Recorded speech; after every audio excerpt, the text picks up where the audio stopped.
The town of Mercy was a boil on the face of the desert, a place where the dust never settled because the sin never stopped. It was 1872, and the aftermath of the Apache Wars hung in the air like gunpowder smoke, a bitter residue of fear and vengeance. The weekly auction behind the livery stable was where that residue congealed into something despicable. Not of cattle or hardware, but of people. Captives, mostly Apache, sold under the thin legal guise of indentured servitude for life. Elias Thorne stood at the back of the gawking crowd, the weight of his dead brother's watch heavy in his vest pocket. He'd come to Mercy to sell his herd, a final transaction before abandoning the territory for good. The stench of unwashed bodies and cheap whiskey was overwhelming, but it was the silence of the platform that chilled him.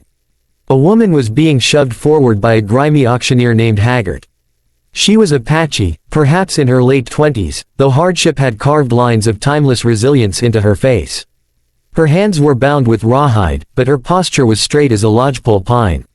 Her eyes, dark and fathomless, didn't scan the crowd for pity, they looked through it, as if studying the distant, purpling mountains she'd been torn from. Her dress was a tattered mixture of calico and traditional deerskin, and a faded, intricate beadwork necklace stood out against the grime on her chest.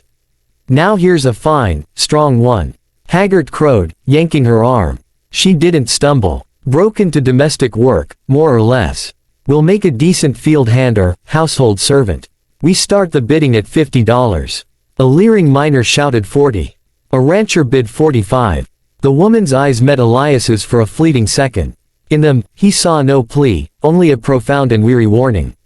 It shook him. He'd seen despair, but this was a clear, cold intelligence assessing a world of fools. The bidding stalled at $60.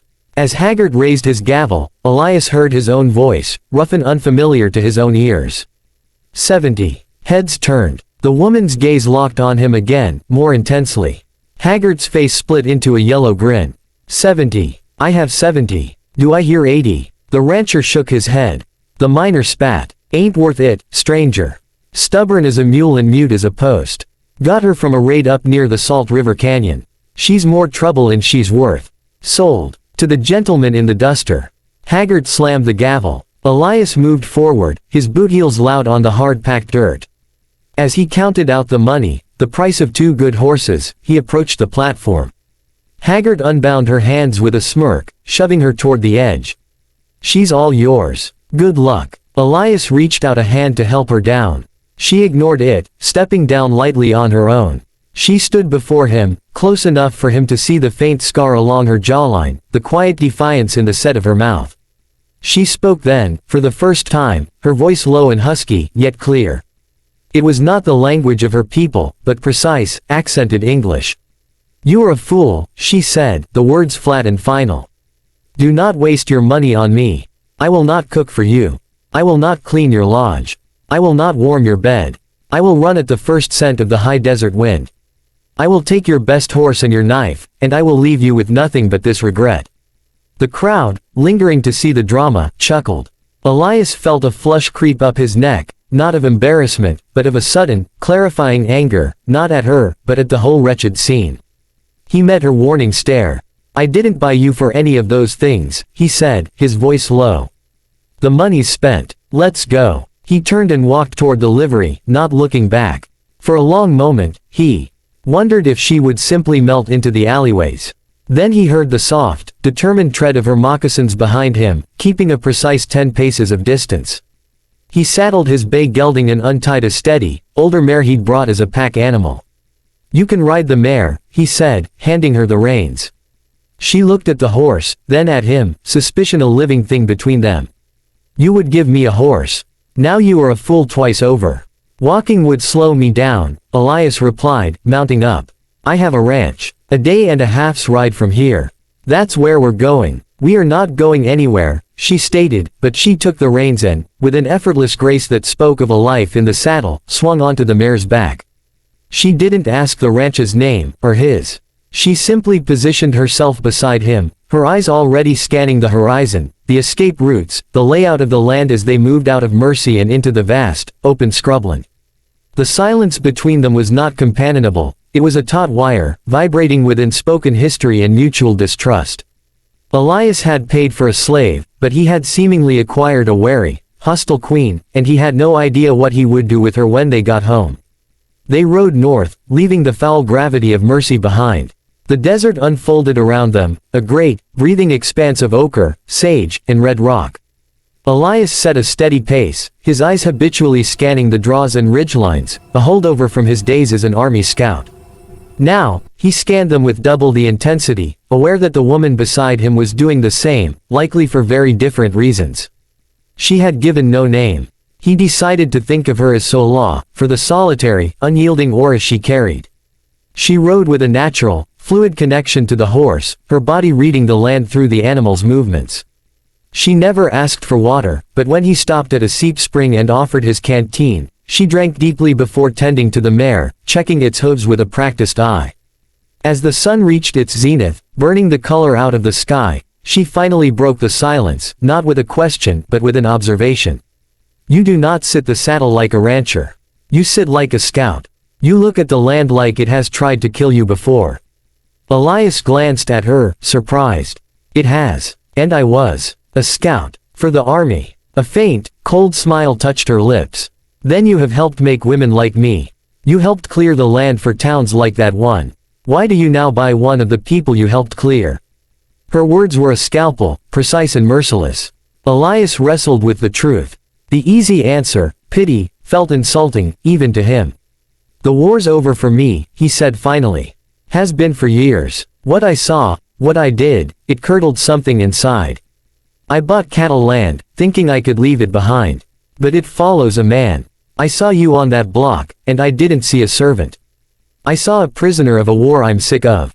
It was a stupid impulse. It was, she agreed bluntly.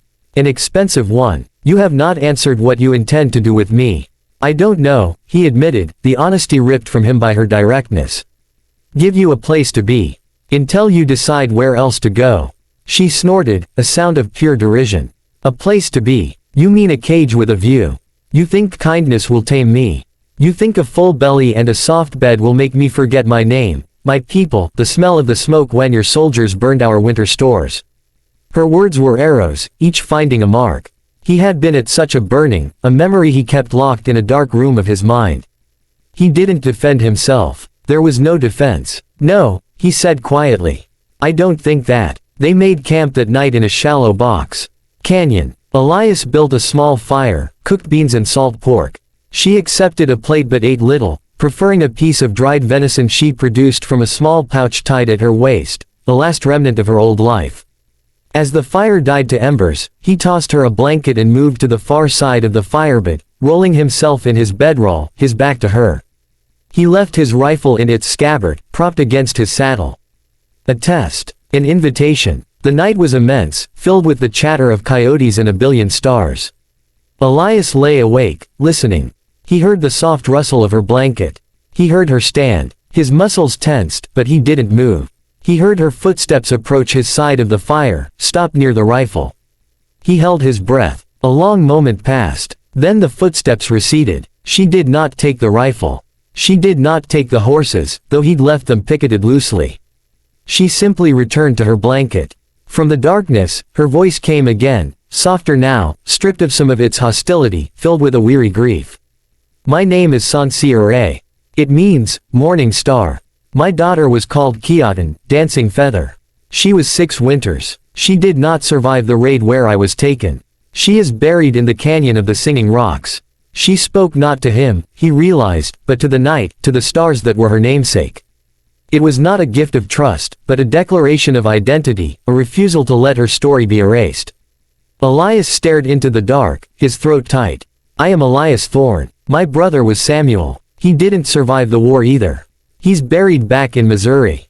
He offered the exchange like a fragile peace treaty.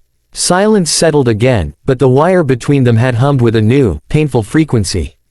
He had bought a slave, but Sansire had just told him she was a mother, a woman with a history of love and loss that mirrored his own in its devastating shape. The transaction in mercy now felt even more monstrous, and his simple idea of giving her a place seemed laughably naive. He had paid money, but he was beginning to understand the debt was only just coming due. The Thorne Ranch was not what Sansire had expected. It wasn't a bustling spread, but a lonely, stubborn outpost clinging to a high mesa. A modest, solid cabin of lodgepole pine, a small corral, a weathered barn, and a thread of smoke from a chimney speaking of a solitary life. Below, the land fell away in great, dramatic steps of crimson rock and green juniper forests. The air was clean, sharp, and full of silence. Elias showed her the cabin, a single main room with a stone fireplace, a corner for cooking, his simple bed, a table he'd built himself. "I'll sleep in the barn," he said, without ceremony. He showed her the root cellar, the woodpile, the spring house. "It's all here. Use what you need. The cabin is yours." He then proceeded to ignore her. Not with malice, but with a deliberate, distancing respect. He rose before dawn, tended to his small herd of 20 cattle, worked on repairing a stretch of fence, and disappeared into the woods to hunt. He left food in the larder, firewood on the porch, and made no demands. The cabin was indeed hers. She explored it like a wolf exploring an empty den, suspicious of every scent. She found traces of him, well-read books on geology and botany, sketches of birds and landscapes in a notebook, a carefully repaired cavalry saddle in the barn. This was not the home of a typical rancher or a brutal ex-scout. It was the refuge of a thinking, wounded man. For a week, they moved in separate orbits. She cooked for herself, using the supplies he left. She took the mare and rode the perimeter of the mesa, learning every trail, every hiding place. She found a spot near the rim where the wind sang through a pinnacle of rock, and she would go there to speak to the spirit of her daughter, to whisper her grief into the vastness. One afternoon, she saw Elias return empty-handed from a hunt, frustration on his face. The next morning, she was gone before dawn. When he returned at midday, a plump turkey hen, expertly cleaned and dressed, lay on the cabin's table. He said nothing, but that evening, he left a finely honed skinning knife and a coil of strong sinew on the porch bench. An unspoken, cautious barter began. She would leave harvested wild onions or medicinal herbs by the door. He would leave a new wool blanket or a bar of soap on the bench. They communicated through these left objects, through the work done for the other's benefit without acknowledgement. He repaired the leaking corner of her roof while she was writing. She repaired a tear in his duster with stitches so small they were nearly invisible. The breaking of this fragile piece came from the outside. Two riders, rough-looking men from a neighboring spread who coveted Elias's water rights, came calling.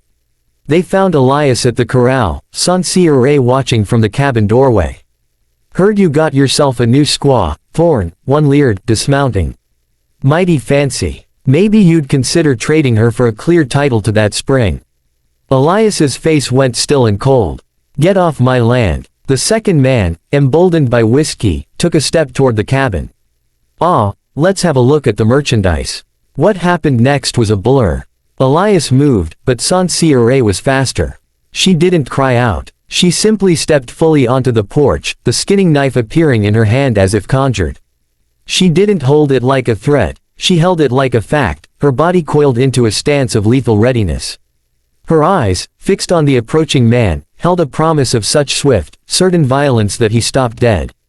The man said, she spoke, her voice cutting the air like the blade, to get off his land. "You are frightening the horses." The change in her was total. This was not the silent, brooding captive or the grieving mother. This was the warrior survivor of the Salt River Canyon. The two ruffians, bullies used to easy intimidation, saw their deaths in her calm, unblinking gaze. They backed up, muttering, scrambled onto their horses, and rode off hard. Elias, who had his hand on his own pistol, slowly relaxed. He looked at Saint-Cyr. She was still as stone, watching until the riders were specks on the valley floor. Then she lowered the knife, her breath releasing in a slow sigh. She met his eyes, and for the first time, there was no wall between them, only a shared, understood truth about the world's brutality. That evening, he did not go to the barn. He cooked a stew, a large pot of it, and set 2 bowls on the table. He waited. After a long time, she came in from the porch and sat across from him. They ate in silence, but it was a different silence, the quiet of 2 soldiers after a battle, a quiet of earned companionship. When they were done, she spoke. "You paid money for me in that town. But you have given me back my knife. You have given me back the wind. You have given me a place to grieve." She paused, looking at the fire. "You owe me nothing more, Elias Thorn. But if you will have me, I will stay. Not as your slave, not as your servant, but as your ally. This land," she gestured to the wild mesa around them, "it does not forgive the weak.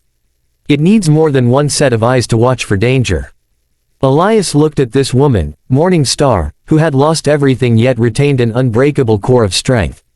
He had paid $70, thinking he was saving her.